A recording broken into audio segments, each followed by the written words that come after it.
Syria. And there's been just tremendous moves of God in those refugee camps. People meeting the Lord, but at the same time, one of the camps I know, Al-Qaeda came in and just wiped out all the new believers.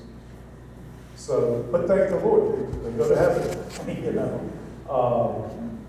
But, you know, we want to be able to serve them, minister to them, support them, get them materials, have prayer, intercession going on all the time for them. But, you know, if you get down to the core of what we are as a ministry, we're two things: education, the schools, and missions are the real basis. I mean, we have, you know, of course, worship, and book production, and all kinds of stuff going on. But these are the main things we feel called to do.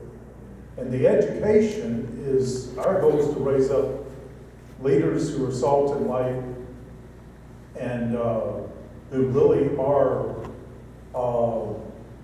you know, going to be the high impact people in the days to come and be on a mission from God for their whole life. We believe if you're, you know, we believe obviously in Lance's 7 Mountain thing, that wherever you are, you're a missionary. To know your mission, to take that ground for the kingdom. So these are our two basic things, but this is a demarcation point for us.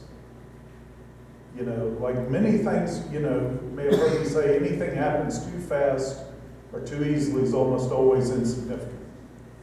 Well, this thing was years getting over, and almost 7 years. And so it marks a breakthrough for us. But it's, you know, with all the opposition and everything else that hindered up there, all that's in the past now. We're going forward. And we feel like our missionary force is going to go forward in the same way. Around this facility, there's about 30-some acres of just awesome land that we own. This could be missions, train base, the special forces missions, training, housing, things like that. But then there's a whole community up there. Many of you may have been up there, the West Meadows community. That most of those houses and all in there are owned by friends of us. Or at one time, every house in that community was sold at one of our conferences here. At one time, it was 100%. So I don't know, I think some of them have been resold now, but it is a community up there, the great people. And then our community, that's at West Meadows. We have High Meadows, which is where we have our, you know, leadership meetings and things like that. But, you know. Just a thought. Here we have partners, those who are thinking about being partners. We are also exploring ways of how you can be fully equipped, more fully equipped.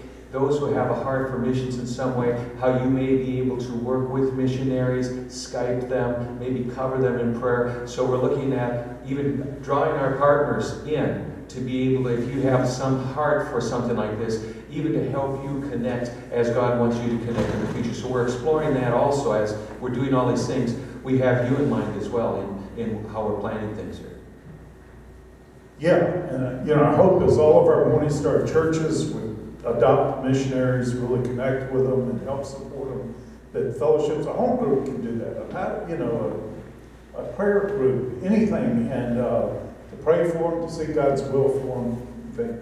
Okay, this is our K through 12 school, which is a few hundred yards from here, probably 200 or 300 yards. It's our gym at the school. Awesome. What you contributed to and what's going on there? It's our last graduating class. Almost all of them got scholarships. We have had classes that 100% of our kids got academic scholarships.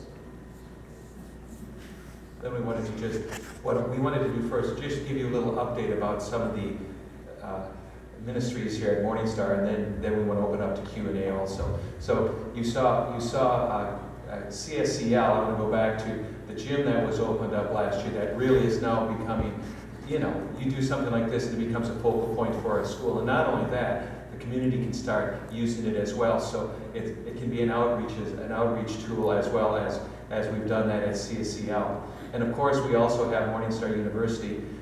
Do you want to address any of the power of MorningStar University? Well, there's so much we could talk about there. You guys know about MSU. It's,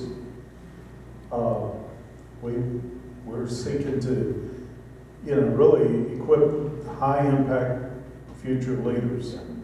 And, okay, and then, of course, everybody, including the local community, asks about Heritage Towers.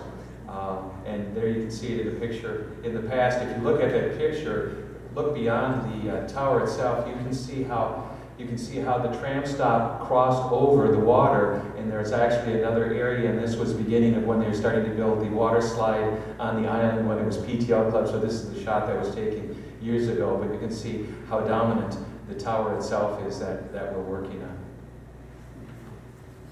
yeah, so that's got to be the next big project. And, but I think after the 2008, when we went through a lot of pruning, like every ministry, I think it was badly needed. Let's find out how to do this more efficiently, more effectively. And when the Lord prunes, it's so you can bear more fruit. We're in definite growth mode now, exponential growth. There's so many areas, but our main focus is the missions and the schools. And we're